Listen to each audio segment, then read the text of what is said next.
Let me start recording also. Yes, chapter है हमारा production function.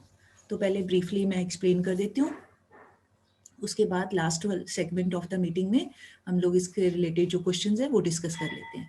तो सबसे पहले in this chapter we have done two things, two types of factors किए थे हमने, और एक किया था two types of time period. तो टू टाइप्स ऑफ फैक्टर्स कौन से होते हैं? Fixed factors and variable factors. ठीक, ध्यान से सुनते जाओ, बस आपको रिकॉल हो जाएगा. Fixed factors are those factors of production which can not be changed या which can not be replaced in the short period of time.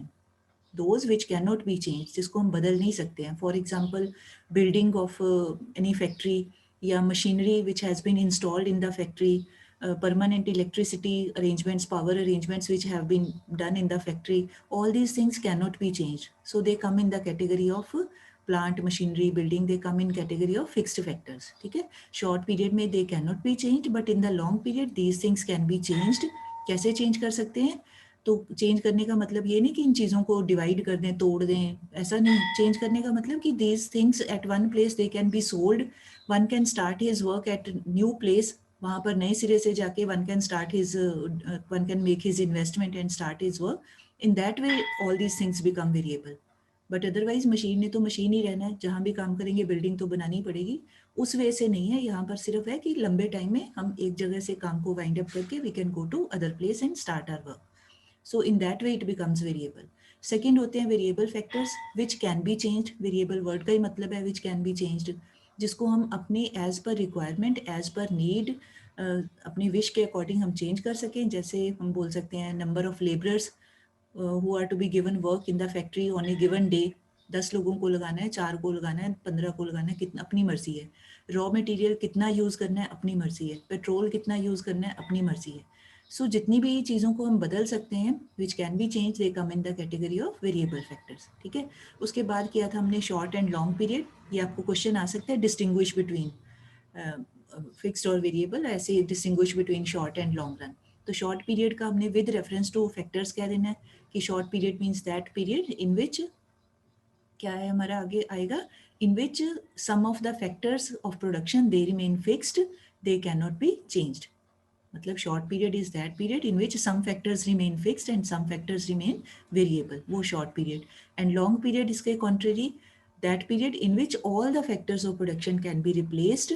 तो वो टाइम हमारे लिए बन जाता है long period. And it depends upon the nature of the product.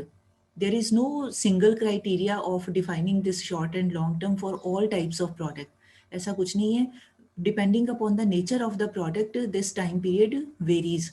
जैसे पहले एग्जांपल शायद दिया था आपने, आपको कोई मिल्क प्रोडक्ट से रिलेटेड कोई काम है तो उसके लिए तो एक दिन का टाइम ही बड़ा लंबा टाइम है.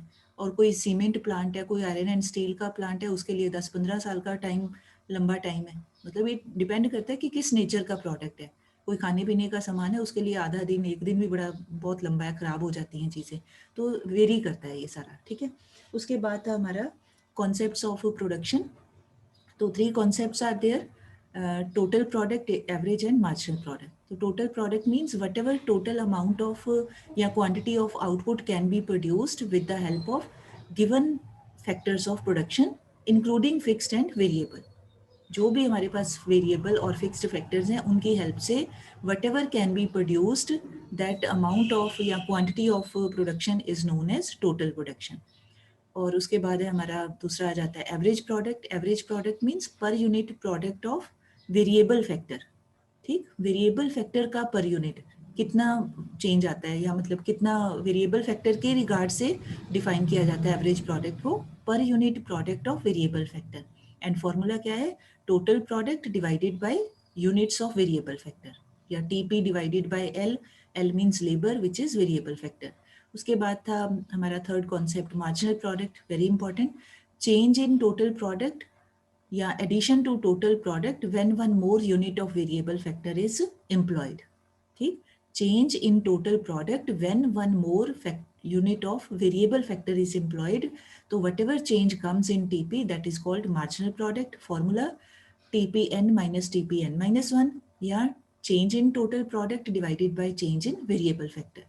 ठीक, ये मैं बार बार इसलिए इंसिस्ट कर रही हूँ क्योंकि many students while writing they get confused between MP, AP, और MC average cost, marginal cost लिखना कुछ होता है, वो ये क्योंकि सेम कॉन्सेप्ट्स हैं, टर्म्स सेम है, एवरेज, मार्जिनल, टोटल, ये कॉस्ट वाले चैप्टर में भी आता है, रेवेन्यू में भी आता है, यूटिलिटी में भी आता है, प्रोडक्शन में भी आता है।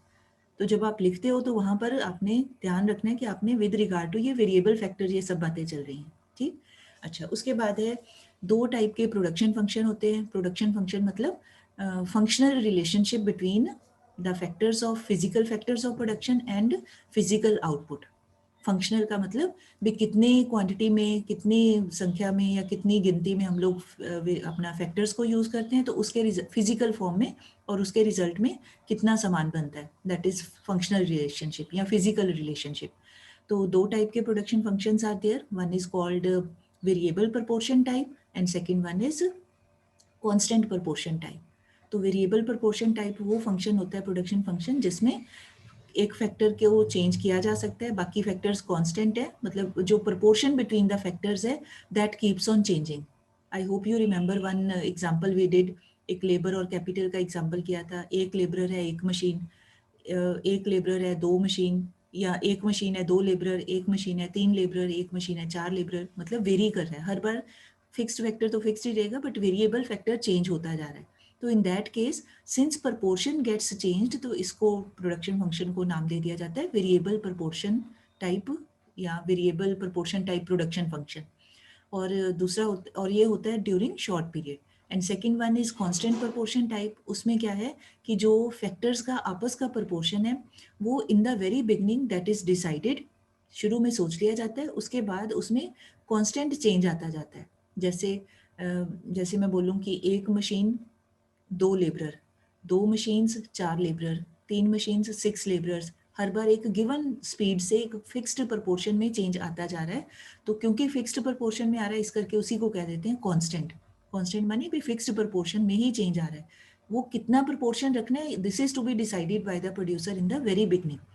वो बाद में नहीं डिसाइड करना, पहले सोचना है भी किस प्रपोर्शन में हमने इसको लेके जाना है आगे। तो in this case scale of production improves, better बनता है स्केल, पहले से ज़्यादा प्रोडक्शन होती है। तो इस करके ये जो कांस्टेंट प्रपोर्शन टाइप है, इस तरह का production function is normally seen during long period of time. Short period में ऐसा पॉसिबल नहीं हो पाता है, ठीक।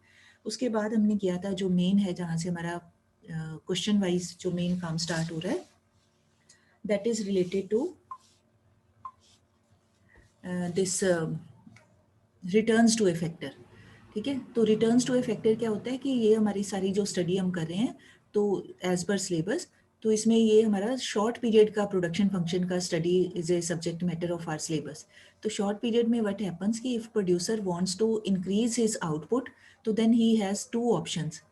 He can either depend on technology, he can make changes in that technology, technique of production या machinery, and second option is कि he can bring changes in the quantity of labor, उसको change कर सकते हैं।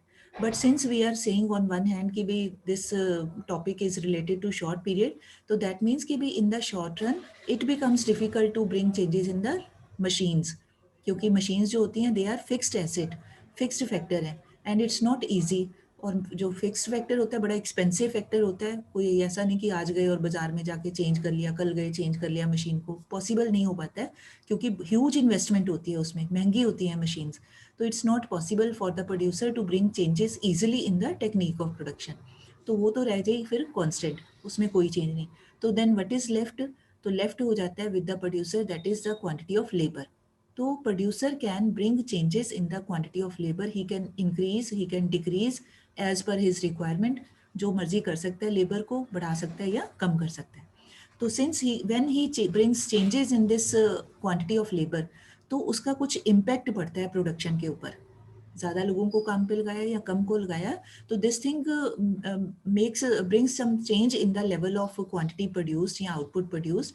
तो वो जो quantity जिस तरह से चेंज होती है, that change can be seen in 3 forms. या तो हो सकता है देयर आर इंक्रीजिंग रिटर्न्स, कि जब लेबर को बढ़ाएं तो हो सकता है क्वाइट पॉसिबल इंक्रीजिंग रिटर्न्स हो। दूसरे वर्ड्स में रिटर्न शब्द का मतलब होता है फायदा होना, काम में बेनिफिट होना। तो there can be increasing returns, या ये भी हो सकता है देयर आर कांस्टेंट रिटर्न्स, कोई फायदा नहीं हुआ, जो जैसे चल रहा है वैसे का वैसे ही है।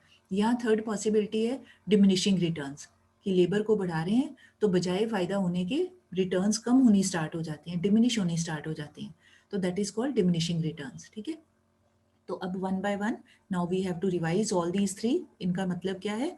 इंक्रीजिंग रिटर्न्स क्या होती हैं? When all other factors are fixed, they are given, they are constant, when quantity of variable factor, जैसे formally आपकी book में लिखा होगा, when along with all other fixed factors of production, when more and more units of variable factor are employed, तो in that case firstly total product increases at an increasing rate and correspondingly marginal product of labor increases. ठीक है, total production बहुत तेज, I hope you all are having your notebook also in front of you. तो क्या था? Total product increases at an increasing rate and marginal product simply increases, upward moving line बनती है marginal product की। अब इसके रीजंस क्या होते हैं? We have already done them in detail. एक तो होता है कि जो फिक्स्ड फैक्टर है that starts getting efficiently utilized, फिर वेरिएबल फैक्टर वो भी एफिशिएंटली यूटिलाइज होता है क्योंकि उसकी division of labour becomes possible. जितना ज़्यादा लगाएंगे तो काम जो है work can be divided among smaller parts. और जो फिक्स्ड फैक्टर है, since it requires a given number of variable factors to be employed on that, तो जैसे जैसे क्वांटिटी बढ़ाते हैं तो फिक्स्ड फैक्टर भी एफिशिएंटली स्टार्ट होता है यूज़ होने के लिए। ठीक, एंड थर्ड पॉइंट इसका बन जाता है कि एक आइडियल कॉम्बिनेशन की तरफ इनकी मूवमेंट होती है। आइडियल कॉम्बिनेशन अभी पहुंचा नहीं है, बट एक coordination starts getting emerged between these fixed and variable factors. तो ड्यू टू दिस पॉजिटिविटी सभी चीज़ों का बेटर यूज होता जाता है, तो उस केस में रिटर्न्स जो हैं दे स्टार्ट इंक्रीजिंग। फिर सेकंड है कांस्टेंट रिटर्न। कांस्टेंट वाला थोड़ा कम इंपॉर्टेंट है, फर्स्ट एंड थर्ड वाला ज़्यादा इंपॉर्टेंट है। तो कांस्टेंट रिटर्न में as more units of variable factor are employed along with rest all other fixed factors of production, total product increases at a constant rate and marginal product remains constant. ठीक है, total product increases at a constant rate and marginal product remains constant given. तो इस case में एक ideal situation is reached, जितना fix factor चाहिए जितना variable चाहिए वो आपस में एक उनकी ऑप्टिमल जो रेशो होती है वो पहुंच जाती है। और ऑप्टिमल रेशो का मतलब है कि एक जो कोऑर्डिनेशन होना चाहिए क्वांटिटी वाइज, वो सारे का सारा एक ideal situation is reached and attend. तो उसमें मैक्सिमम जितना बन सकता है वो टोटल प्रोडक्शन में विजिबल हो जाता है और मार्जिनल प्रोडक्ट में कोई चेंज नहीं आता। एंड थर्ड वन, बस इसका इतना ही है। And third one is this diminishing return, this is important. तो जैसे जैसे number of variable factors is increased along with fixed factor, तो क्या होता है? Total product starts diminishing. ठीक है, and in that case starts diminishing नहीं, total product increases at a diminishing rate, और जो मार्जिनल प्रोडक्ट है दैट स्टार्ट्स डिमिनिशिंग। लाइन जो होती है मार्जिनल प्रोडक्ट की that starts falling downward slope वाली हो जाती है। ठीक, तो कॉजेज इसके ये हैं कि जो फिक्स्ड फैक्टर है वो ओवर एफिशिएंटली यूज होता जाता है, क्योंकि फिक्स्ड को तो हम बढ़ा नहीं सकते हैं, उसको चेंज कर नहीं सकते। तो उसके ऊपर जब ज़रूरत से ज़्यादा वेरिएबल फैक्टर एम्प्लॉय कर दिया जाता है तो fixed factor gets over exploited. जैसे मैंने आपको शायद पहले भी एग्जांपल दिया था, जिस क्लास में आप बैठते हो दैट इज़ ए हॉल, ज़्यादा बच्चे आ सकते हैं, और अभी आप बैठे हैं, थोड़े बच्चे बैठते हैं, रोज़ मान लो 5-10 बच्चे ही आते हैं, तो अभी वो hall is not being fully utilized. Number of students keeps on increasing, तो एफिशिएंट यूज़ हो रही है। जब जितने बेंच हैं उतने बच्चे आ जाएं तो मैक्सिमम यूटिलाइजेशन होगी। नाउ इमेजिन ए सिचुएशन कि in that hall capacity of students who can be made sit there that is only मान लो 50 स्टूडेंट्स। ठीक है, और वहाँ पे हम बच्चों को बिठा दें 500 बच्चों को, तो अब उस केस में वो हॉल की जो जगह है वो फिक्स्ड फैक्टर है that will get over crowded, over exploited, तो उससे काम लिया नहीं जा सकता है, वहाँ तो बस धक्का मुक्की होगी, फिर क्राउड में काम नहीं हो सकता है। तो सेम थिंग इज देयर कि एक मशीन के ऊपर अगर 2 वर्कर ही काम कर सकते हैं तो 2 तक ही होने चाहिए। उस मशीन पे हम 10 लोगों को खड़ा कर दें तो वो मशीन काम नहीं कर सकती है, मतलब पॉसिबल ही नहीं है कि कौन करे उसको, कौन चलाए या कौन ना चलाए। तो ये प्रॉब्लम्स, टेक्निकल प्रॉब्लम्स आती हैं, तो ओवर एक्सप्लॉइटेशन होता है। सेकंड होता है कि जो फैक्टर्स होते हैं वो एक दूसरे के परफेक्ट सब्स्टिट्यूट नहीं होते। हर एक लेबरर बिल्कुल एक दूसरे को 100% रिप्लेस नहीं कर सकता है। हम टू सम एक्सटेंट तो हम कह सकते हैं, जैसे मान लो यंग लेबरर्स हैं तो ठीक है, उनकी प्रोडक्टिविटी, उनकी काम करने की जो एबिलिटी है, ताकत है, वो एक जैसी होगी, बट 100% एक जैसी नहीं होती है। Some workers are more efficient, more skilled, more trained, they perform better, और जो सम वर्कर्स होते हैं they are not so efficient, efficient तो होते हैं but not so efficient as the earlier ones were. तो एक जैसी 100% replacement specially in case of human factor that is labour वो पॉसिबल नहीं हो पाती है। तो उस करके जो एडवांटेजेस हैं दे स्टार्ट डिमिनिशिंग। फ़ायदे की बजाय अगर ज़रूरत से ज़्यादा ऐसे लोगों को लगा लेते हैं हम लोग, हम का मतलब प्रोड्यूसर, तो फ़ायदे की बजाय फिर लॉसेज होने स्टार्ट हो जाते हैं which is called diminishing returns to a factor. मतलब ये सारा कुछ जो हो रहा है आपने नोटिस किया है कि ये सारी चीज़ें जो हो रही हैं वो एक चीज़ के करके हो रही हैं, that is due to more and more use of variable factor. और वो वेरिएबल फैक्टर हम किसको मान रहे हैं? लेबर को मान रहे हैं। बाकी सब कुछ सेम है, फिक्स्ड है, सिर्फ लेबर के बढ़ाने से कई सारे चेंजेस आ जाते हैं। या तो वो इंक्रीज करेंगे फायदे को, या वो कांस्टेंट रखेंगे, या वो डिमिनिश कर देंगे, कम कर देंगे। ठीक है जी, ये सारा कुछ था हमारा main gist of the chapter. उसके बाद एक आपको बताया था लॉ ऑफ वेरिएबल प्रोपोर्शन। तो वो ये तीनों ही जो लॉज हैं सेपरेट, उनको इकट्ठा कर दे, एक जगह कह दें, तो उसका भी मतलब यही है कि भी as more units of variable factor are employed along with rest all fixed factors of production, then total product firstly increases and then becomes maximum and then starts declining, and correspondingly जो marginal product of variable factor है firstly it increases becomes maximum, then eventually it starts declining। Eventually का मतलब कि इसने कम होना ही होना है। Eventually मतलब decline of MP can not be stopped, वो होनी ही होनी है, नुकसान होना ही होना है हर एक काम में। तो marginal product start declining and it can become also equal to zero और it can become negative also, अगर हम ज़रूरत से ज़्यादा लोगों को काम पे लगा लेते हैं विच आर नॉट रिक्वायर्ड। ठीक, तो this due to this law of variable proportion फिर क्या होता है, जो हमने पीछे लेसन किया था कॉस्ट वाला, तो इसी लॉ ऑफ वेरिएबल प्रोपोर्शन के बेसिस के ऊपर जब होते हैं इंक्रीजिंग रिटर्न्स, तो corresponding to that cost curves जो होती हैं हमारी शॉर्ट पीरियड की which are AC, ABC and MC, they start falling, मतलब कॉस्ट कम हो जाती हैं। When according to law of variable proportion MP maximum होता है, तो उस केस में मार्जिनल कॉस्ट मिनिमम होती है। और जब MP स्टार्ट्स डिक्लाइनिंग, तो उस केस में कॉस्ट जो होती हैं स्पेशली मार्जिनल कॉस्ट या other cost also they start rising, वो बढ़नी स्टार्ट कर देती हैं। मतलब जो टर्म आप रिटर्न के लिए कह रहे हो उसका इन्वर्स होगा विद रिगार्ड टू कॉस्ट। अगर इंक्रीजिंग रिटर्न है तो in other words it means diminishing cost. अगर कांस्टेंट रिटर्न है इट मीन्स कांस्टेंट कॉस्ट, ये सेम ही रहता है। और अगर हमारा है increasing return sorry diminishing returns, तो इसका मतलब इंक्रीजिंग कॉस्ट, ऑपोजिट एक दूसरे के। ठीक, तो इसी करके law of variable proportion becomes the basis of the U shape of all the short run cost curves. ये हमारा हमारा काम था सारा। ठीक है जी, I hope all the main points have been discussed. अब हम थोड़े से क्वेश्चंस कर लेते हैं। Now your participation is required, so get ready. अपना पेन और कॉपी भी रखिए पास में, कोई लिखने वाला क्वेश्चन हुआ तो you can note down that. हाँ जी, फर्स्ट क्वेश्चन है, MCQ टाइप क्वेश्चन है। During that for answering me you can unmute yourself. ठीक है। Short run production function is related to, options are law of variable proportion, second returns to scale.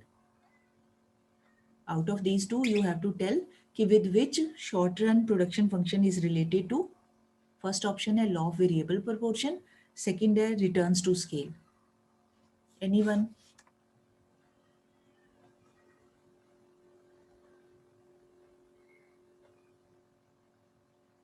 Harshita, can you tell bete which option is the right option?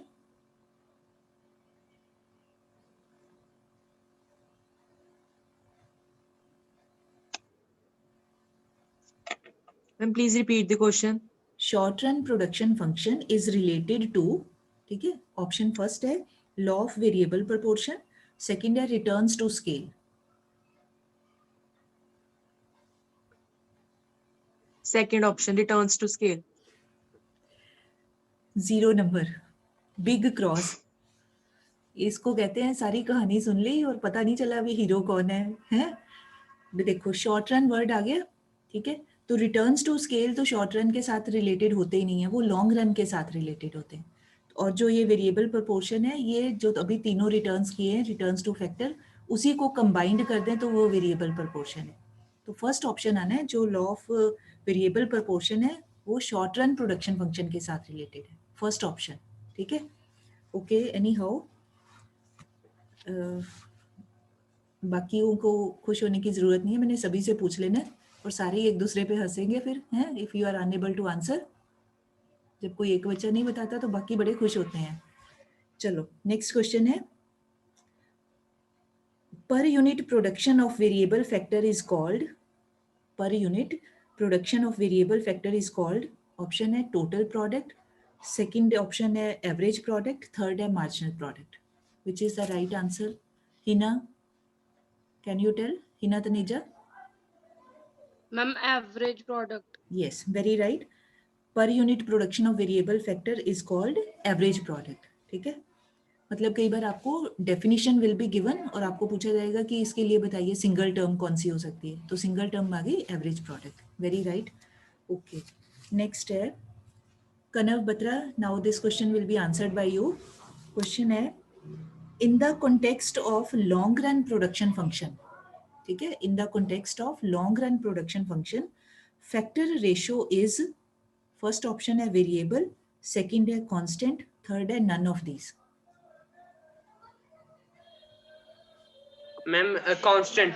Very right Kanav, very good, शाबाश। So question था हमारा, in the context of long run production function factor ratio is constant, ठीक है। और अगर होता short run में तो फिर आना था वेरिएबल, राइट? हाँ जी, बिल्कुल ठीक है, okay. Next question will be answered by Pranjal. Can you hear me बेटे? Keep your video on. आपका क्वेश्चन है, during short period production can be increased through, during short period production can be increased through, option है through greater application of fixed factors, second option है greater application of variable factors, and last option है all of these, मतलब both of these। कौन सा answer बनेगा? Ma'am second option. yes, second option is the right option, that is greater application of variable factor। Short period में variable factor को ही change कर सकते हैं, तो greater application of variable factor. Very right, okay. Next question will be answered bye Ketan. Ketan, others can also listen carefully. When TP increases at an increasing rate, what happens to MP? It increases. Yes, MP increases. Very good. Okay, next Tamanna, you will answer. When TP increases at a diminishing rate, what happens to MP? MP also decreases. Very good, shabash Tamanna, MP also decreases. Very right, okay। अब आपने बताना है कि ये statement is true और false, ठीक है। Statement है, MP is the rate of change in TP, MP is the rate of change in TP, is it true or false? Jasmine, can you tell?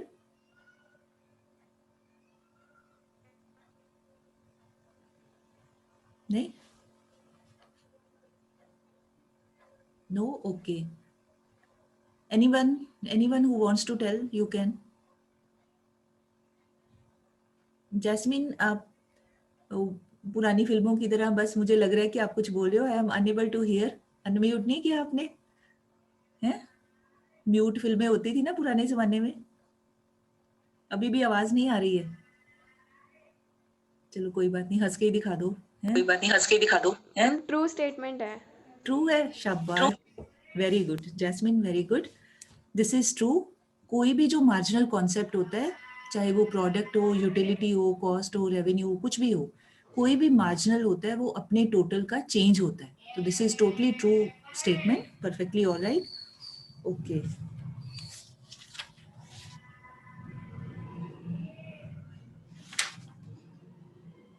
चलिए अब एक दो जरा न्यूमेरिकल करके दिखा दीजिए। Very simple, formulas are there with you. ऐसा भी 1 मार्क में या 2 मार्क्स में क्वेश्चन आ सकता है, जैसे हमने कॉस्ट और रेवेन्यू के किए ना, इसी फॉर्म में। Please note down. Complete the table and then please draw columns. First column में राइट डाउन, हेडिंग है उसका units of labour. First column units of labour, ठीक है। उसके नीचे write down 1, 2, 3, 4, 5. Units of labor are 1, 2, 3, 4 and 5. Second column is average product, AP. उसके नीचे values are 4, 5, again 5, 4, 3. I am repeating 4, 5, again 5, then 4, then 3. Find out marginal product. Third column बनाना है marginal product. This is to be calculated.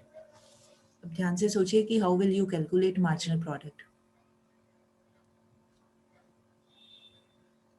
अब marginal के लिए आपको चाहिए total. I'm done. शाबाश Ketan, very good, super fast. Done तो कर लेते हो ना, काम गंदा गंदा करते हो, फिर थोड़ा नीटली करना है पेपर में.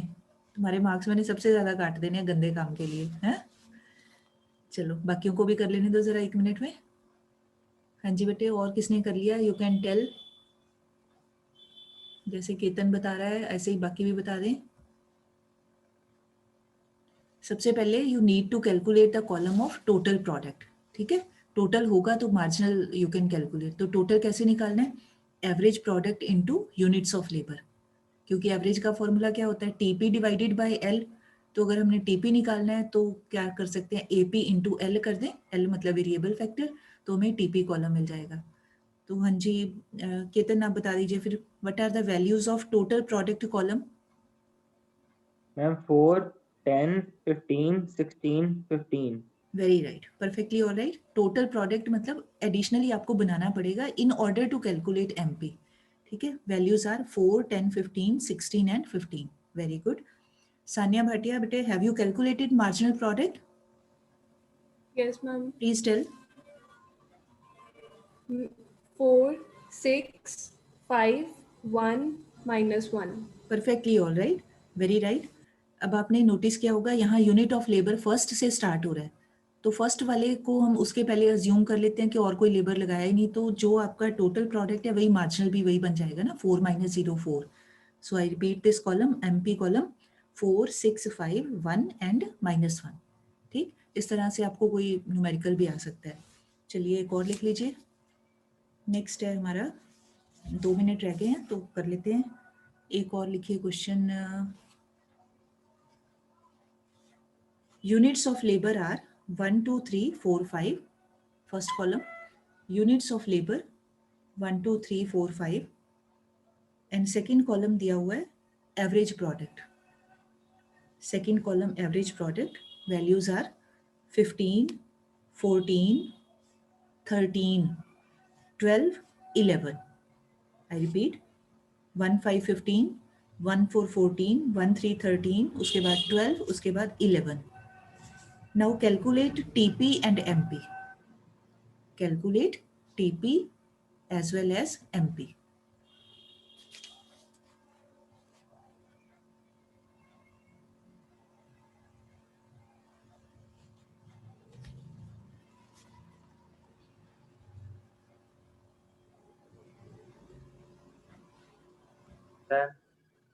ठीक है बेटे, very fine.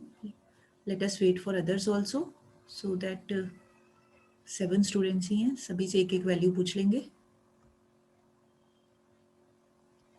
हाँ जी कनव, कर लिया बेटे? कनव बत्रा? नहीं, जल्दी करिए जरा. Hina, Hina, can you please tell the values of TP column? Ma'am, 15, 28, 39, 48, 55. Very right, perfectly right. 15, 28, 39, 48, 55. Please tell MP column also. MP का कॉलम बना लिया? नहीं किया अभी? ओके. एनीवन? प्रांजल तो मुझे लगता है कि बस मीटिंग ज्वाइन करके उसके बाद she is busy with some other work. Ma'am, no, there is some Oh, connection. okay. Pranjal my dear, you are there. चलो फिर इसी खुशी में बताओ जरा वैल्यूज ऑफ एमपी कॉलम. अभी कर रही हूँ लास्ट. ओके ओके, जल्दी करिए जरा, शाबाश, बी फास्ट. चलो हिना आप ही बता दो फिर, निकालो जरा जल्दी से. वेरी सिंपल, कोई मुश्किल थोड़ी है इसमें.